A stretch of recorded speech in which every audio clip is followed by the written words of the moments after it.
আলাইকুম, কি অবস্থা সবার? আমরা আজকে চলে আসছি একটি বিশাল শোরুমে। এটা হচ্ছে যে প্লাস্টিকের যে ডোর আছে, প্লাস্টিকের দরজা শোরুম। এখানে প্লাস্টিক, কাঠ, সব ধরনের দরজাগুলি আছে। দেখতে পারতেছেন RFL বা অন্য অন্য কোম্পানির। এই যে বিশাল হেভি প্লাস্টিকের যত ডোর আছে এবং হচ্ছে কাঠের মধ্যে এগুলি পেয়ে যাবেন। এই যে শোরুমটার মধ্যে।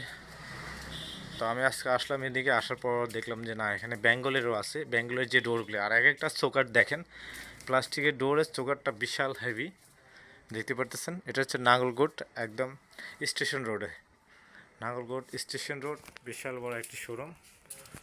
এটা হচ্ছে তাদের ইলেকট্রনিক্স শোরুমের সাথে পাশাপাশি এই ডোরের শোরুমটা। শোরুমটার নাম হচ্ছে মদিনা ইলেকট্রিক অ্যান্ড শোরুম। এই যে দেখেন, এই যে প্লাস্টিকের ডোর, আর এই যে এটার হাতলটা বা হচ্ছে যেটা হেজবল আর কি, হেভি ডোরগুলি পেয়ে যাবেন এখান থেকে। নাঙ্গলকোট থেকে সরাসরি এসে আপনারা নিয়ে যেতে পারেন। আমরা চেষ্টা করব নেক্সট টাইম এই ধরনের আরও আপডেট ভিডিও দেওয়ার জন্য। ভিডিওটি ভালো লাগলে শেয়ার করে দিবেন, এবং নাঙ্গলকোটে আপনারা যারাই এই ধরনের ভিডিও করতে চান, আমাদের ইমেল দেওয়া আছে, ইমেলে যোগাযোগ করতে পারেন।